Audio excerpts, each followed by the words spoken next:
is back into it in Chester. Here's El Senior. Yes!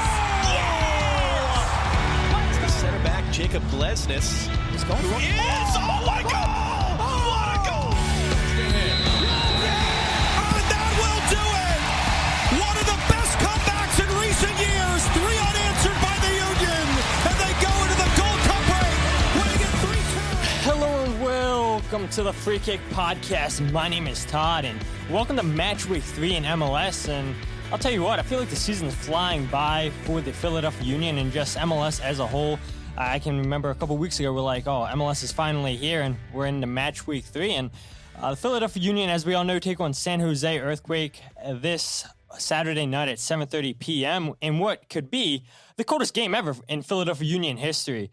I think I looked at the weather. It said 20 degrees by the time it's kickoff with a real field temperature of -1, which is not ideal, I feel like, for everybody that's making the trip out there to Subaru Park to see the Philadelphia Union, like I said, take on San Jose. But we saw the Union pick up a huge 3 points last weekend against Montreal, and hopefully the Philadelphia Union can get off the winning ways at home this weekend. Well, joining me to preview this Saturday's Philadelphia Union versus San Jose game is a guy who has a wide variety of experience in the Bay Area that includes working for the San Francisco Giants postgame show, hosting Morning Tide with Ted Ramey, a San Jose Sharks podcast, anchoring traffic, sports, and news at KCBS, the Bay's area's only live and local news station. He is play-by-play voice for the San Jose Earthquakes, Ted Ramey. Ted, how are you doing? I'm doing very well, man. Thank you for having me on. I am a little bummed out, and this is probably runs contrary to what a lot of people say when you're talking about that cold weather stemming or coming up for the start time of the game on Saturday night. See, because when you're from the Bay Area, you don't really experience weather. You know, it gets hot in the East Bay where I live, but that's about it. So when I go out on the road, I look forward to those experiences where you get to see some cold, some thunder and lightning, the humidity like in Houston or Atlanta. So now that I hear you talk about there's going to be extreme weather, I'm bummed that I'm missing out on that. I don't know that many other people will look at it from my perspective because I'm kind of weird like that, but I am a little bit bummed now that I am going to be missing a cold weather game because I dig stuff like that. Man, and I feel like all of us back here on the East Coast are saying, yeah, let's get the warm weather that they have over on the West Coast. And, man, that game you guys had, I think it was like a 1 p.m. Kickoff your time against New York Red Bulls. I was like, man, why can't we have, like, perfect weather like that for the Philadelphia Union? I mean, they did give us a 1 p.m. kickoff time against Minnesota, which was better than the 6 o'clock they offered us. And we said, 1 o'clock because, getting into the night, and look, we're going to experience it here against San Jose where they're saying 40 miles an hour wind gusts. So, I mean, I'll be curious to see how many people actually come out to this game, and I'm hoping for a good game. But whenever somebody comes onto the podcast for the very first time, whether they're a broadcaster or a journalist, I like to figure out how did they get into soccer, whether that's covering it by writing or broadcasting. So, Ted, how'd you get into soccer? I was literally born into it, and both me and my brother went into broadcasting following my dad's footsteps. My dad is going to be, let's see, if I'm turning 40 this summer, that means he's going to be turning 76. He was a sports broadcaster, still is semi-retired, still works for Cal Football, does halftime and post-game coverage for them and does some other stuff here and there. But he did the San Jose Earthquakes before I was born, back in the old NASL days, and even like early in my life, but I don't even remember it. So he did TV and radio for them into the early 80s when the league shut down. And then we moved to Oregon for a couple of years where he did Oregon Ducks broadcasting, did their football, did their basketball, and did some work for the television station KUGN in Eugene. Then we moved back to the Bay Area when I was 4 in like 1986. And he was still working as a sports broadcaster. When Major League Soccer started up, he knew the people were involved, and they came to him and they said, Hal, who's my dad, they said, we'd like you to do this gig for us again. We're getting started going. So I was at the first ever Major League Soccer game. I was 13 years old. I thought it was the coolest thing because, there weren't a lot of, that was the first professional soccer game I had been to. I was not lucky enough to go to World Cup games because my dad was working them for the radio station. He's like, sorry, Ted. He's like, this is one of the biggest events I'm ever covering that was happening at Stanford. He's like, I got it. I was like, yeah, totally cool. But when I was at that first game, 13 years old, and, thought it was, again, awesome. My dad did them. He did the Cyber A's in the old women's league, the WUSA. So, just by osmosis, I followed him into the industry. Despite his best attempts to keep both me and my brother away from it, I say, Ted, John, this industry's crazy, but we didn't listen. So that's why we both are broadcasting now. But yeah, we got brought into it through my dad, and I'm sure my wife at times, when I am coming back from a road trip at 2 a.m, and when we had little kids, was waking them up, she was like, why can't I have a normal husband? But my brother and I were born into it, for lack of a better expression. Yeah, absolutely. I mean, that's awesome. I mean, I don't know. I mean, you couldn't have had a better mentor, somebody to look up to than your dad, just looking at his resume. So, I mean, you mentioned Hal, Oakland A's. I see that he called games. You mentioned the earthquakes back in the old days and everything. So I feel like when I talk to people, they talk about people that they looked up for inspiration, but literally right in your family, your dad. Yeah, it was cool. I mean, I think that, he never forced it. He was never sitting us down and telling me and my brother how to do stuff, but we would ask him questions and stuff. And he would always, his first rule, and I hear him say this to kids today when they come and talk to him, and it's because he still speaks to, college courses and stuff. And he'll say, just say what you see and go from there and try to develop your own style. And he did that very much with me and my brother.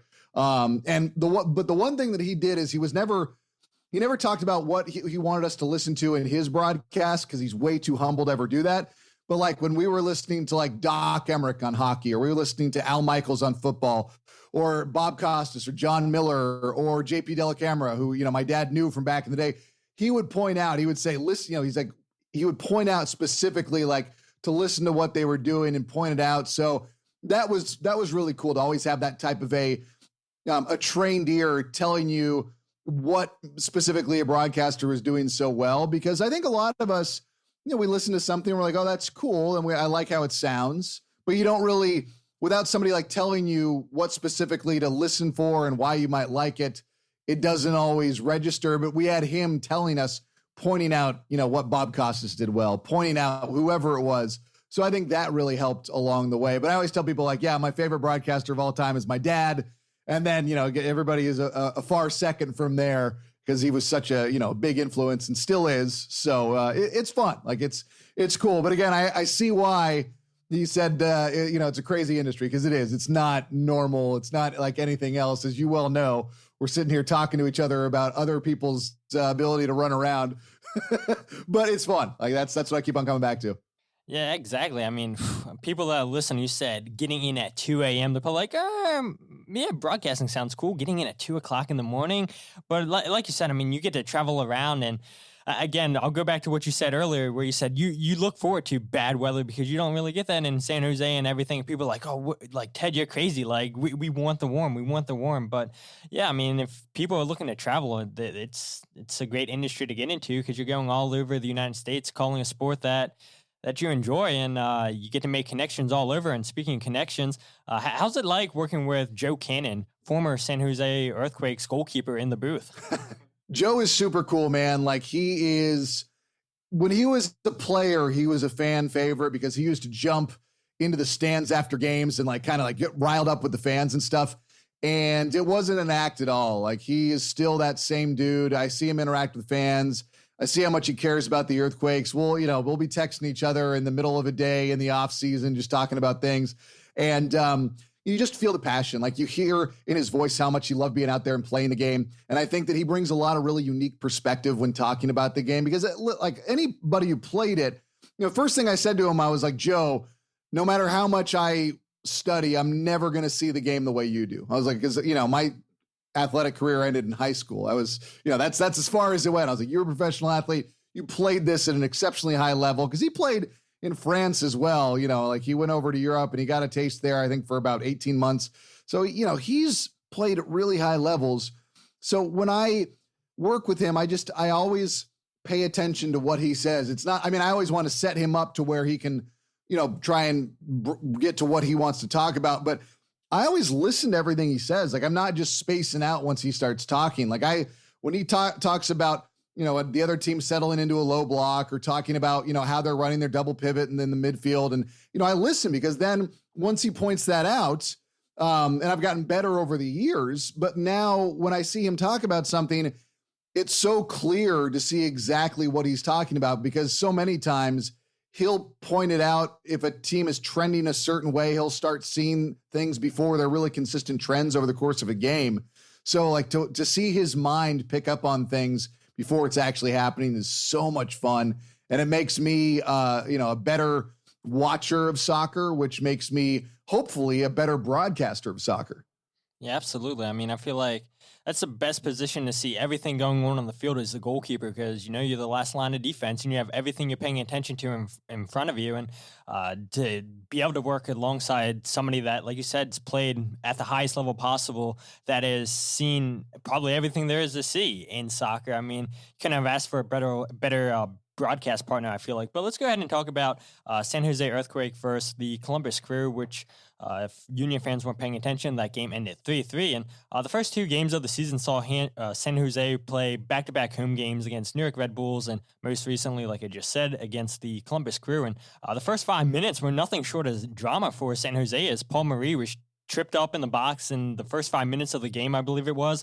The referee waves it off as it was nothing and play continued. And then I guess somebody had a word with the ref in his ear. He went over to the VAR monitor and looked and said, yeah, this is a clear and obvious penalty. And then Christian Espinoza steps up, puts the penalty away in the 9th minute, 1-0. San Jose are up. And just from that moment up until the 33rd minute, here's some more drama. Jamiro Monteiro goes in for a challenge. And on Darlington Nagbe, Jonathan Menza plays a dangerous ball back to Darlington Nagbe. Jamiro Monteiro, like we've seen in Philadelphia, his reactions are so good, and he read that play completely and unlucky to get Darlington up high on the leg, gets a yellow card initially, then they go to VAR. Here's a red card, and you feel bad for him because I don't think he had any intent to hurt Darlington Nagbe. He was just reading the play and caught him up high, and we saw Columbus score 3 goals afterwards, and they go up 3-1. But the last 10 minutes, former Chicago Fire center back Francisco Calvo scores 2 goals in the air, and game's all tied up. So, I mean, just what a crazy turn of events from the first minute to literally the last play of the game. And it's, night and day difference from the New York Red Bulls game, where I don't think you guys played as bad as the scoreline suggests, and then to be 10-man down, and you guys come back and tie it up 3-3. It was wild, man. And just if we're comparing red cards, the second yellow to Carranza, I did not agree with that. And I talked to Dave Leno about that, and I was just kind of like, really? But the Montero situation in real time, I was like, I don't know. And then we saw the replay. I was like, yeah, that's going to be a red. So it was one of those. But yeah, wild game. And you talked about the comparison to week one. Week one, the Earthquakes just did not look comfortable. They didn't move the ball well. And, the Red Bulls have had a better start than a lot of people thought they would. So that might be part of it. They might be a better team than everybody expected them to be. But, your guess is as good as mine. We're 2 weeks in. What's going to be the reality, 32 games from now? I have no idea. But I do know that the Earthquakes did not play well in week one. And the Red Bulls played very, very well and were the determining factor in making the Earthquakes play poorly, because I don't want to take any credit away from New York.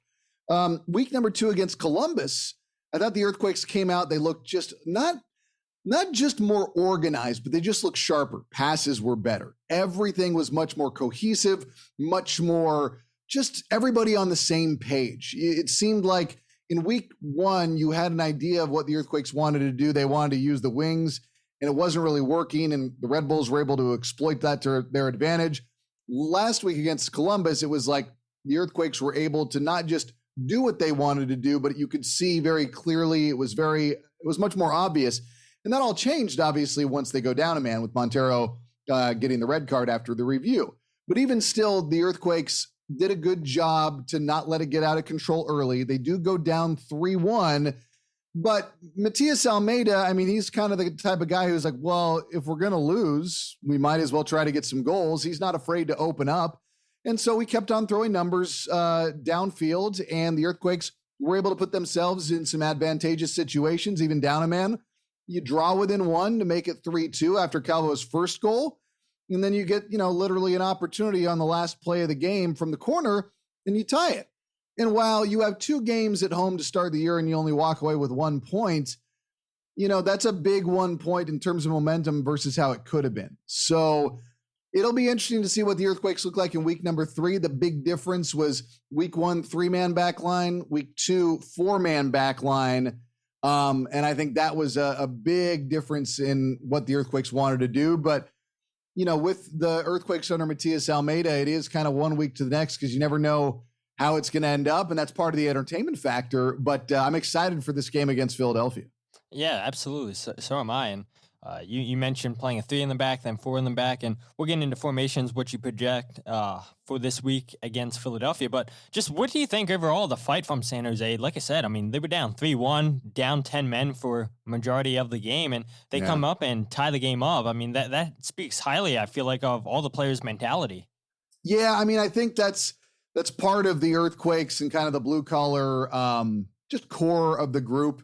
It stems from Chris Wondolowski, for so many years at the helm, and Shea Salinas and Tommy Thompson got brought up in that. And then a lot of the new players who have come in, whether it's a Christian Espinosa, whether it is going to be a Chofis, whether it's a Marcos Lopez, they've all kind of learned from the top down that it's very much like it's never over till it's over. And there was a stat that came out in 2020, I believe, that no team since the start of the 2010 season has had more stoppage time points earned than San Jose. That may have changed since then, but it just tells you what the Earthquakes, they're always good for some late drama, if nothing else.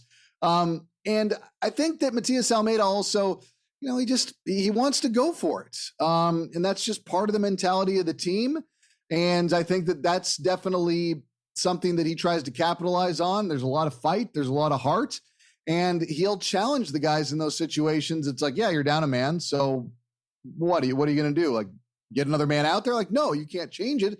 So he's going to push and go for it. And in the end, it worked out in their favor. I mean, we've seen it not work out in their favor on the other side of that when they open up and get stretched out on D. But, it was one of those games where they were able to make things happen. And it was thrilling, man. It was really, really fun. And momentum out of that one, I think, is the biggest thing we're looking for, to see if they can take that comeback emotion and see if that parlays onto the pitch against Philadelphia on Saturday.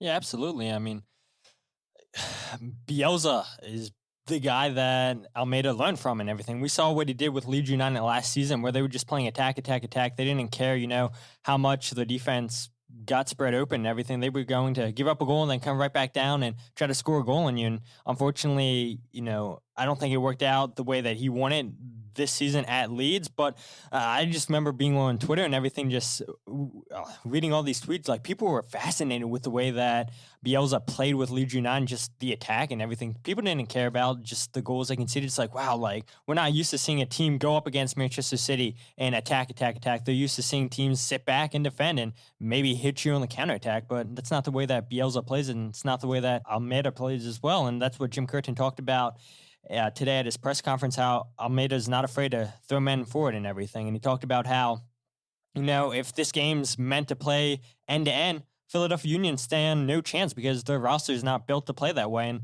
he said that San Jose has a lot of, good chemistry with each other playing that way. They're dangerous on that playing style. And he said if San Jose come out this week and play that way, they stand no chance against San Jose. Now, I don't know if he's trying to send a message to his locker room or if he really believes what he says, but, I think there is something to that, where a lot of teams will go on the road and sit back and let Philadelphia Union, whatever team that they're playing, have majority of the possession of the ball, and then they'll try to hit you in the counterattack. But I have a feeling we're not going to see that from San Jose this Saturday against Philadelphia Union. But what are your thoughts on that?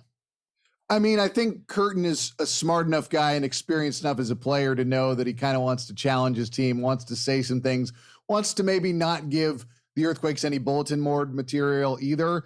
Because I like Curtin, smart dude. Obviously, he's been at the helm for as long as he has for a reason. And the way that I was talking to Dave Leno about this the other day, watching the Union transform in the last couple of years has been really fun to watch and to see them turn into that. You can see all of the imprints, I know there are obviously other people involved, but you see Jim Curtin and what he's been able to do. It's really cool. And so when I listen to him, it's like he's smart. He knows what he's doing. He's got a couple of things that he's trying to accomplish there. Challenge his team, not give the other team anything to go for. Maybe make the Earthquakes feel good about themselves.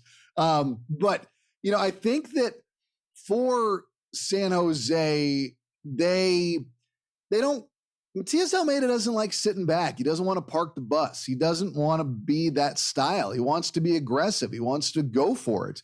It's like last year, the Earthquakes, in a couple of situations, they essentially had Wando playing as a 6, which was just kind of hilarious.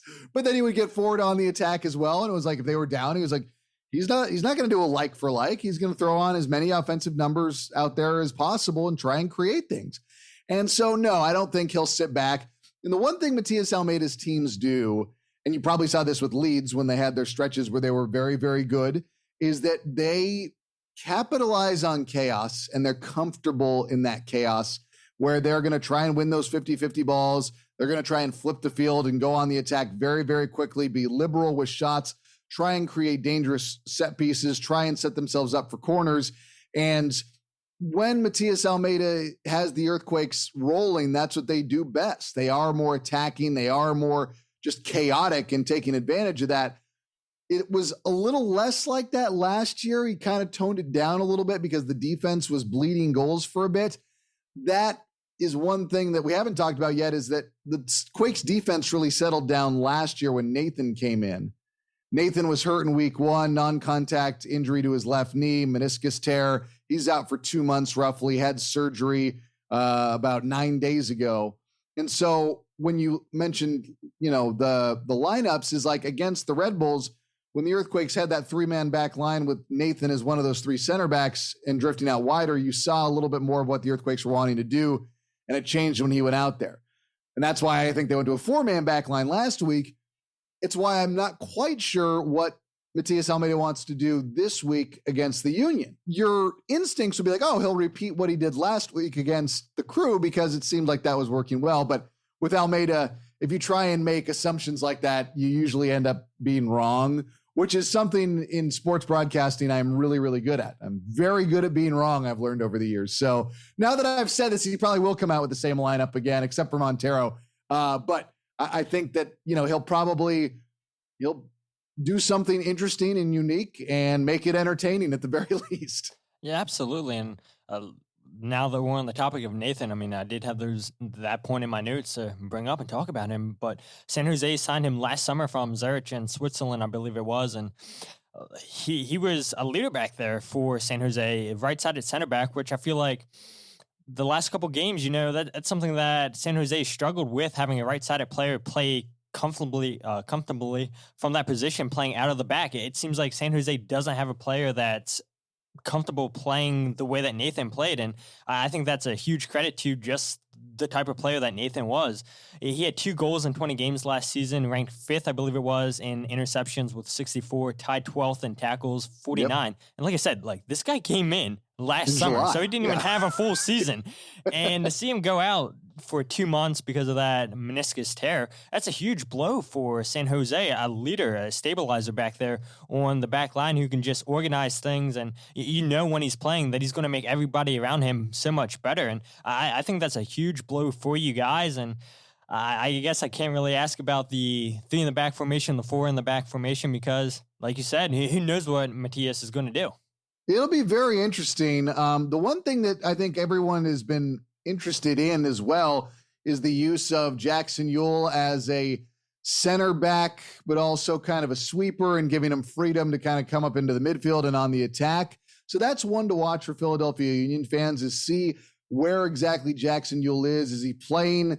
Is he like a deeper dropping, not quite a 6, not quite an 8, because he'll kind of go on to the top of the 18 in defense, but also on the attack, he'll come forward like an 8 who's got a lot of freedom to roam. Not quite a 10, obviously, but I think that's something that Union fans should pay attention to, because it'll give you an idea of just how unique and really creative Matias Almeyda is in what he wants to do, because it's not the norm. This is not, a 4-3-3. It's not a 4-2-3-1. It's not a 4-1-4-1. It's like Matias Almeyda, he's done unbalanced formations. He's played games without a right winger and just tried to overload on the other side. And he'll switch guys over the course of the game. For the tactic heads, I should say, and those that like the technical aspects, I think that watching Matias Almeyda's Earthquakes is probably going to be a lot of fun. And there's some people who are going to watch it and scratch their heads, and there's other people who are going to watch it and love it. So it's part of the fun that is watching an Earthquakes game. Absolutely. And yeah, Jim Curtin came out. First thing he said is that the way that San Jose plays is totally unorthodox. It's like they've not seen anything like it. And I think that's a good thing for San Jose and a bad thing for teams that come against them, because they have nothing to base off of other teams. Like, okay, like you said, they play different formations, and playing Cade Cal as a right wing back, I hope that never happens again. But this guy needs to play more offensive, and I'm sure you probably feel the same way, because when he's forward, he's scoring a lot of goals and everything. He's a lot better of a forward than he is a defensive player. But you talked about it. Mateus isn't afraid to do things that fans are going to get angry about. I mean, there's a reason why he's a manager, right? Yeah, right. I mean, like I always say, decisions like those are above my pay grade for a reason. And, it was funny, though, about the Cade Cowell as a wingback, because I did have some people say to me, like, yeah, it was not a great game for the Earthquakes, but they kind of did get intrigued with the idea of a Cade Cowell as a wingback, because they pointed to the evolution of Alphonso Davies and all the things that he can do. And that's a tough, not to take anything away from Cade Cowell, it's just Alphonso Davies, his, that type of an ascent to how quickly he became one of the best wide players on planet Earth. I mean, that it's rare that you see somebody take off like that. But I think Cade Cowell can do anything. It's just, you hadn't seen him in that role before. And you think at this point you want him further up the field, but Matias Almeyda is always thinking of how he can change things, how he can make things interesting, unique. And, we'll just have to see where it goes from here. It's part of the fun of watching Matias Almeyda is that, there are times where you just kind of say like, wow, I didn't see that coming. And that was part of what it was with game number 1. And I'm sure a lot of U.S. men's national teams, judging by what I read, fans of the U.S. men's national team, judging by what I read on Reddit and Twitter, were not a fan. But you know what? I mean, if it works out in the end, however he's using them, then people won't be able to say as much. It's it's part of the fun. We all love being as not to steal from Matt Doyle, but the armchair analyst. But that's part of the fun. You like to talk about what coaches are doing, and I think that's also part of the fun of Matias Almeyda, as he sparks so many of these discussions. Yeah, absolutely. Yeah, that he has definitely done. And, I see some people say, well, when we hired him a few seasons ago, we're not getting the results that we thought we were going to get. But he's a coach that sticks by his beliefs. And I think for any fan base, that's what you want. You don't want your coach to, cave into the pressure of what people are saying on social media, what the press is saying. Stick to your beliefs and do what you do best as a coach. And before we talk about this game, I do want to talk about Jamiro Monteiro real quick. So Chris Leitch goes out, trades for Jamiro Monteiro from the Union. He was the technical director last year, I believe it was, when San Jose acquired Jeremy Abobasi from Portland.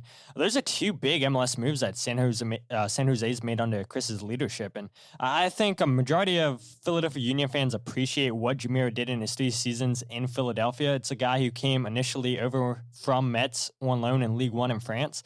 The Union were able to make that deal permanent at the end of the season. And, he had a great season with the Union in 2020. The 2021 season, I think, Jamiro Monteiro played in 27 or 28 MLS regular season games, playing primarily as a number 10, and then he would go to an 8. Him and Daniel Gazdag would then, in the second half of the season, both play as dual 10s in a 4-3-2-1 formation, because the Philadelphia Union had a lot of injuries to their strikers. So Jim Curtin said, well, what do?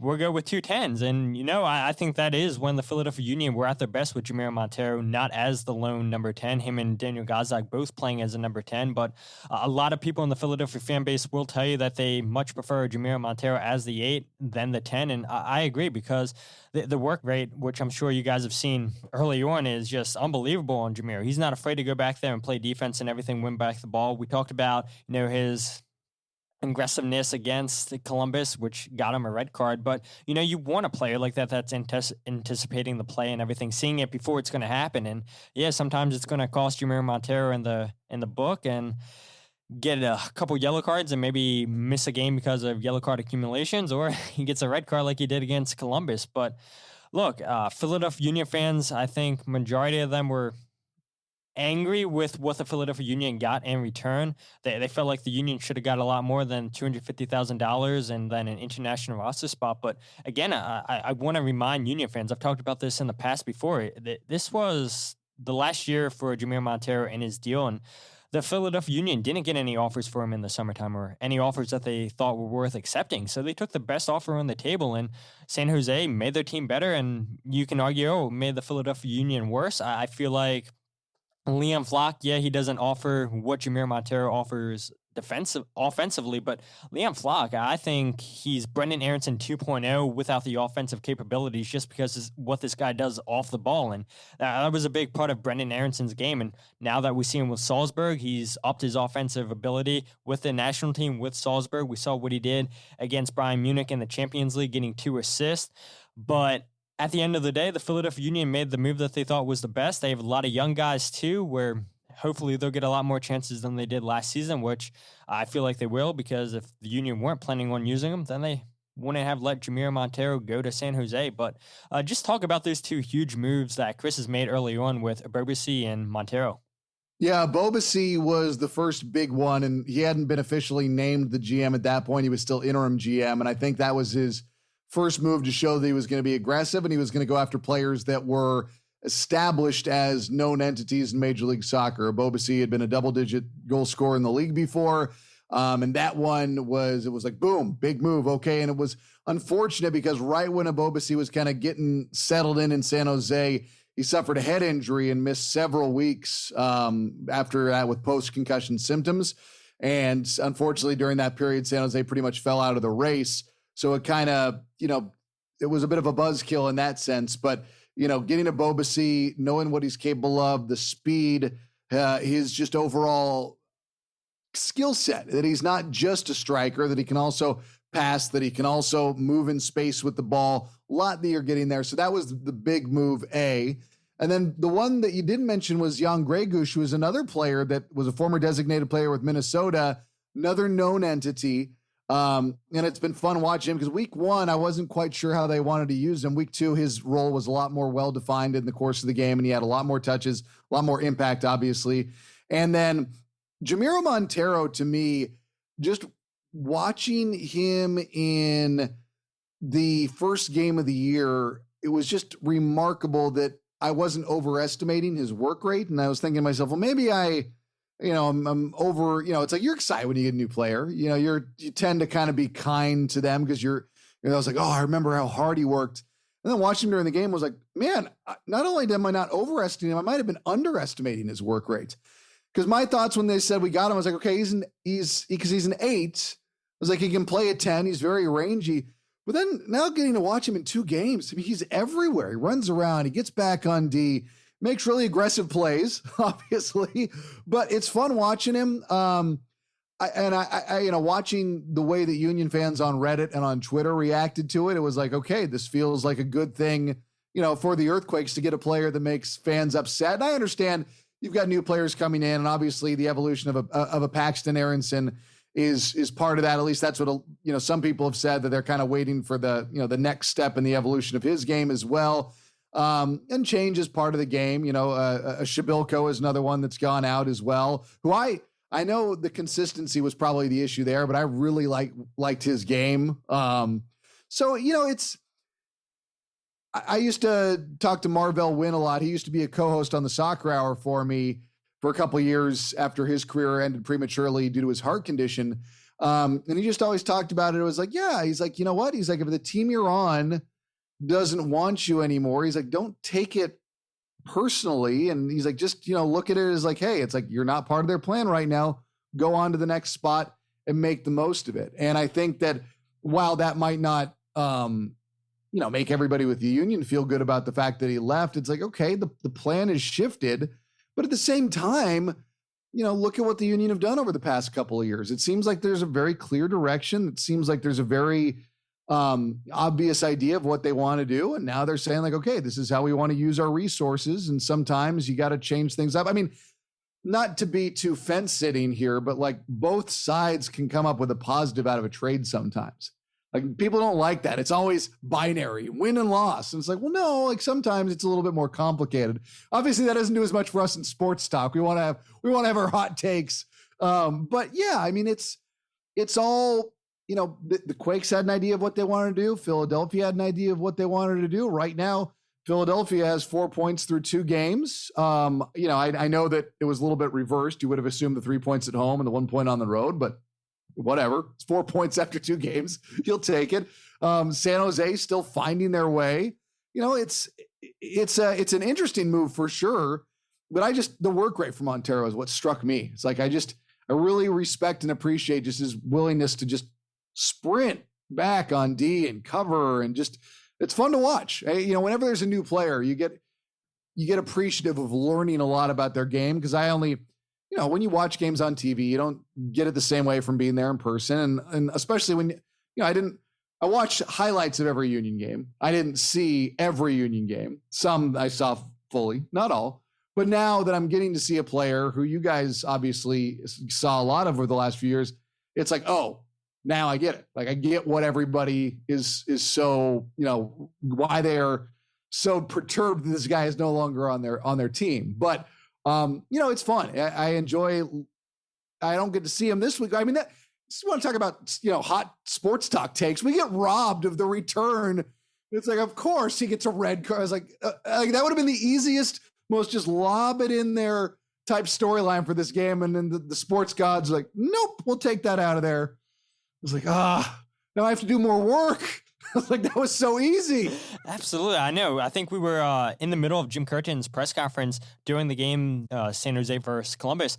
And then it comes up that Jamiro just got a red card, and it's like, ooh, like nobody brought it up to Jim and everything, because he's talking about the huge win that I feel like a lot of people didn't really expect in Montreal. But it's like, man, like there could have been so many great storylines to talk about. Jamiro Monteiro coming back, Willie Hahn, his former team, scoring the game-winning goal, Willie getting an assist, and I think majority of the fans appreciate his time here. But man, I was so hoping that Jamiro Monteiro would come here, and I feel like he probably is a little bit bummed that he doesn't get to come back and show the front office that, hey, look, this is what you're missing, and you guys didn't want me anymore, and now I'm going to stick it to you guys. But let's go ahead and talk about that game, Philadelphia Union versus San Jose, where since 2014, when Jim Curtin was appointed the manager, the Union lead the series versus San Jose, 3 wins, 3 draws, and 0 losses, with these teams playing 3 times at Subaru Park, where the Union are 1 win and 2 draws and no losses, with the most recent result at Subaru Park, a 1-1 draw in 2018.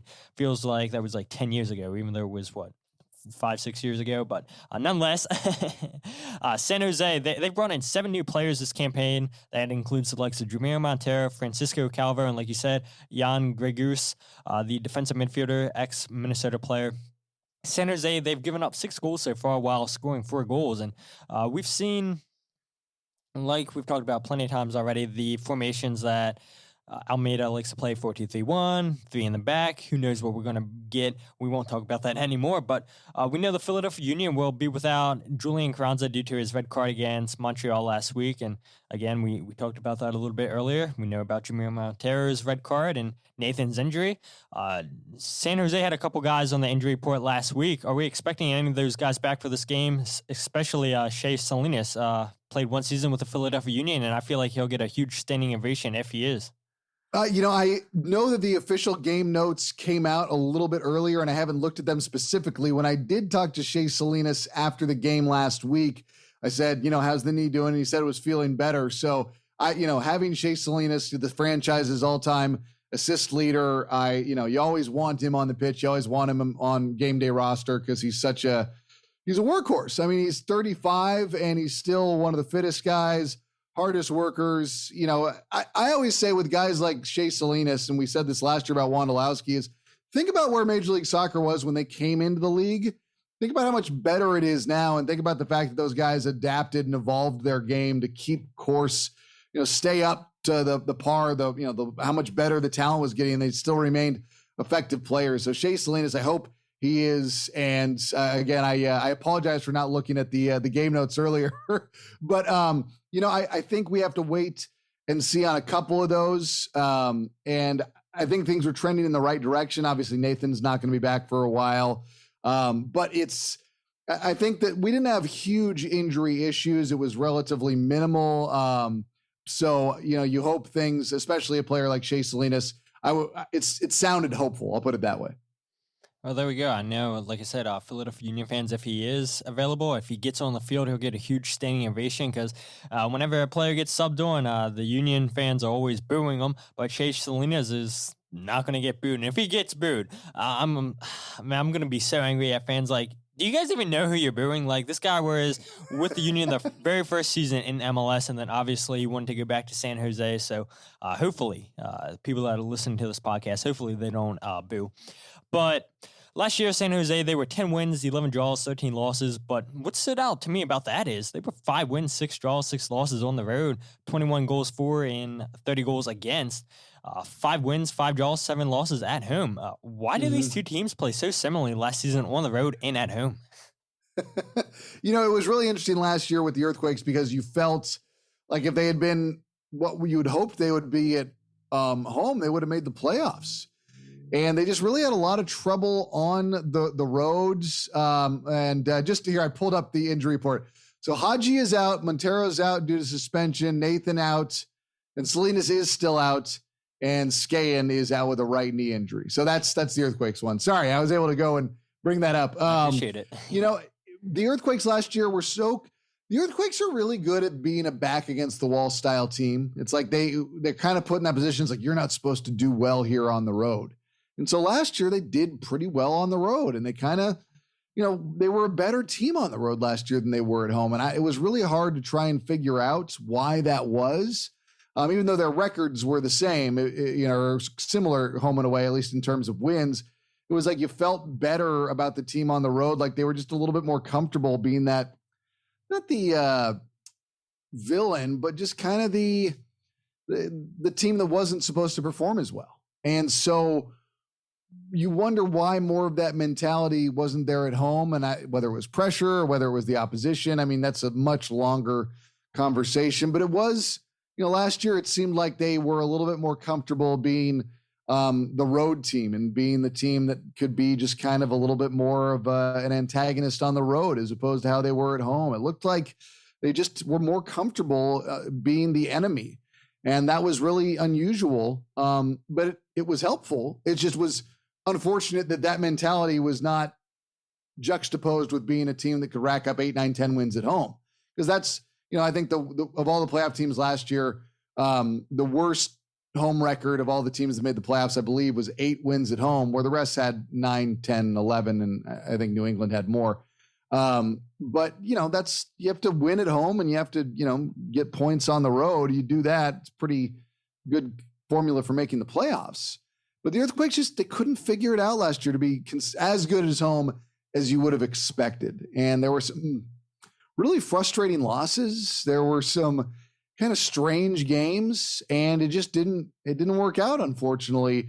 But the hope is that this year, and already 1 point from 2 home games to start the year, you're kind of wondering, it's like, is this part of what their DNA is right now? Now, obviously, you can change your DNA. We're 2 weeks in, like I said.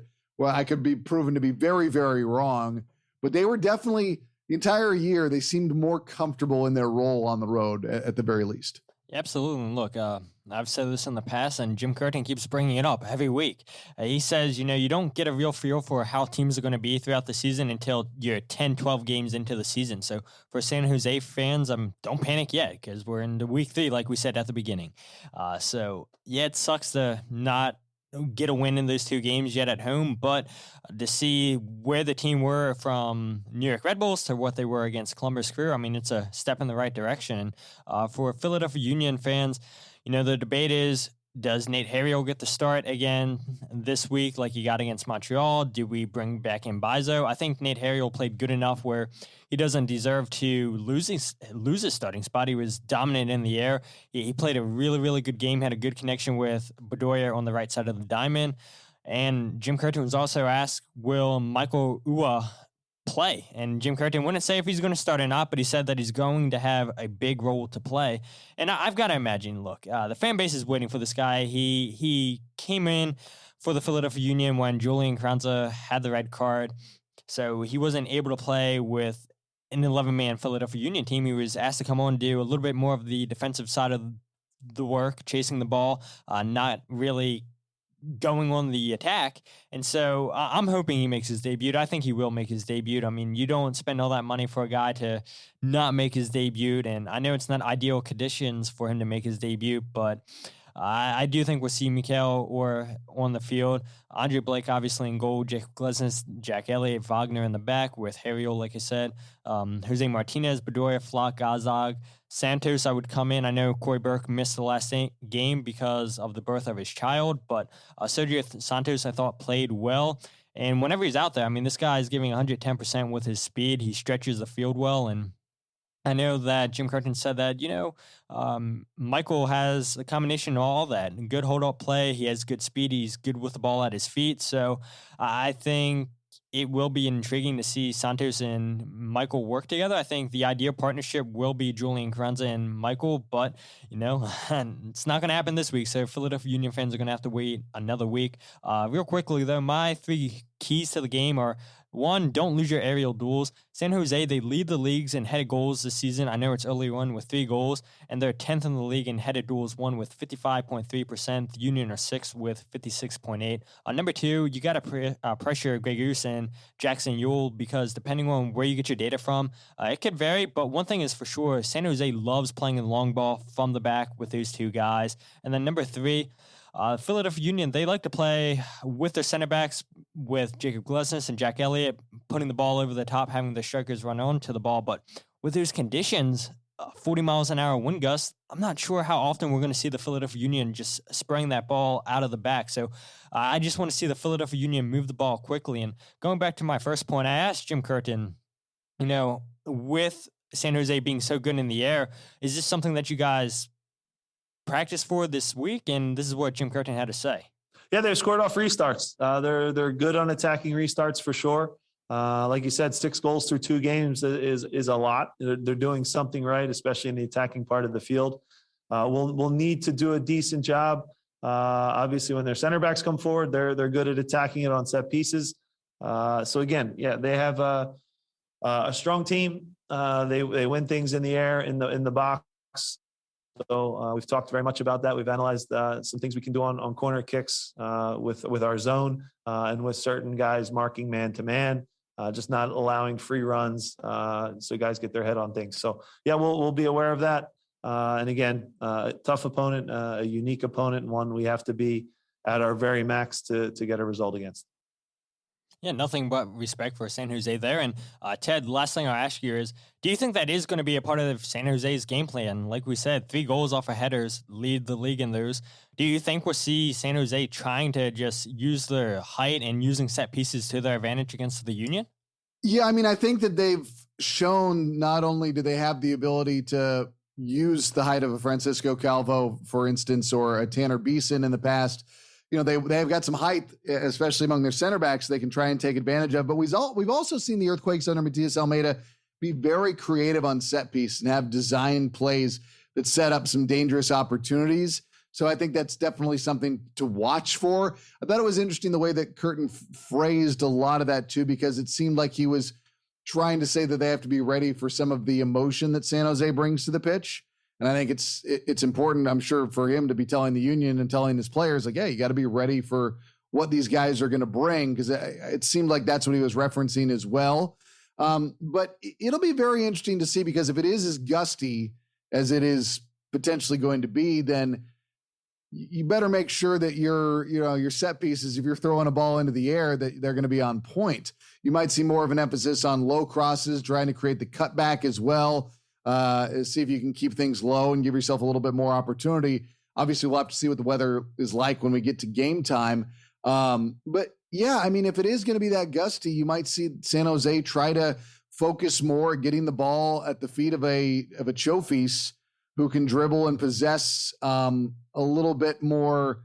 It would be more effective than putting the ball in the air if it's gusty enough to impact it. So we'll see if he takes a more concrete role, if they try to work through him more often, if they try and get Jeremy Abobasi a little bit more involved off the dribble. It'll be interesting. I mean, the wind right now and the weather, obviously a huge X factor.